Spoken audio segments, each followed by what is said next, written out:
واحد في الحي اللي أنا أسكن فيه في جدة عنده 2 من عياله يطلعون كل يوم جمعة البحر، يروحون يتمشون ويضيعون صلاة الجمعة، فيحترق قلب الأب على أولاده. قم يا ولد، قم يا ولد، اصحى يا ولد، اصحى يا ولد.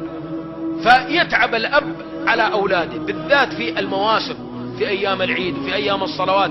الأب يبغاك تشرفه في كل محفل. الأب ما أحد يتمنى في هذه الدنيا أحد أحسن منه إلا ولده، ما أحد يتمنى أحد أحسن منه إلا ولده. هذه كلمة يقولها الشيبان وهي تراها حقيقة، لأن أبوك يضحي كل شيء عشانك ويخسر كل شيء عشانك ويبذل كل شيء عشانك. فتخيل 2 من الشباب رايحين البحر، قال لهم أبوهم يا عيالي اشتروا لي خبز، اشتروا لي عيش. قالوا يا أبويا أرسل فلان.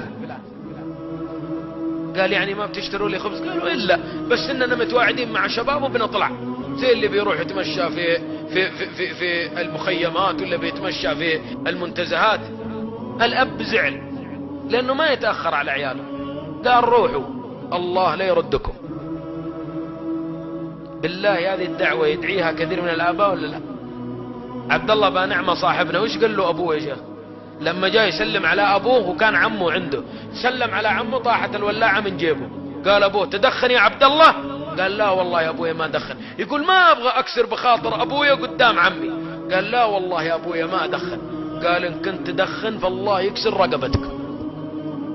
راح عبد الله مسبح مع الشباب. الآن عبد الله 23 سنة مشلول، ما يتحرك منه شيء. إذا كان قاعد معي في محاضرة يقول لي تكفى يا وليد اطرد الباعوضة عن وجهي، ما يقدر يطرد الباعوضة.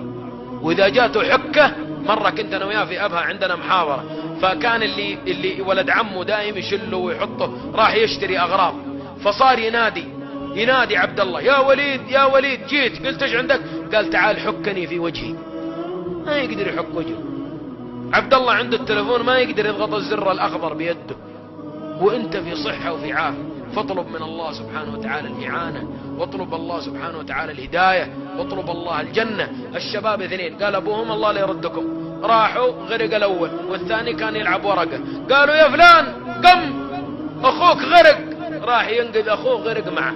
والله جابوهم جنازة 2 يحملون على أكتاف الرجال بدعوة أبوه عليه. انتبه تطلع من البيت أبوك يدعي عليك، انتبه تطلع من البيت أمك تدعي عليك. والله ما تلقى التوفيق في الدنيا ولا الآخرة.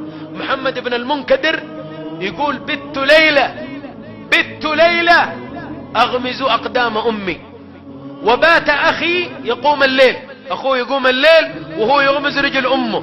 يقول والله ما وددت أن ليلتي بليلته، ليلتي اللي أغمز فيها رجل أمي والله عندي تسوى الدنيا وما فيها. اقعد عند أبوك واقعد عند أمك وترضاهم وقبل أقدامهم. جاء رجل للنبي صلى الله عليه وسلم من اليمن قال يا رسول الله أتيتك من أرض اليمن أبايعك على الجهاد والهجرة. وش أعلى من درجة الجهاد؟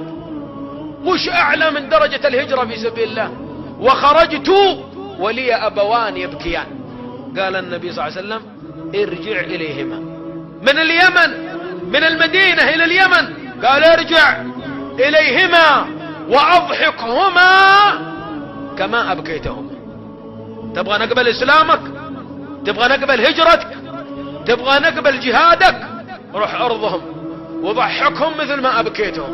فرجع رضي الله عنه وأرضاه من المدينة يترضى أبوه ويترضى أمه. لا تطلع من البيت إلا وأنت ترضيتهم. لا تصيبك دعوة فيستجيبها الله. يقول النبي صلى الله عليه وسلم 3 دعوات لا يردهن الله، ومنها دعوة الوالد. وانت أيها الأب ادعو لأولادك لا تدعي عليهم. انتبه، يوافق دعوة مستقيمة.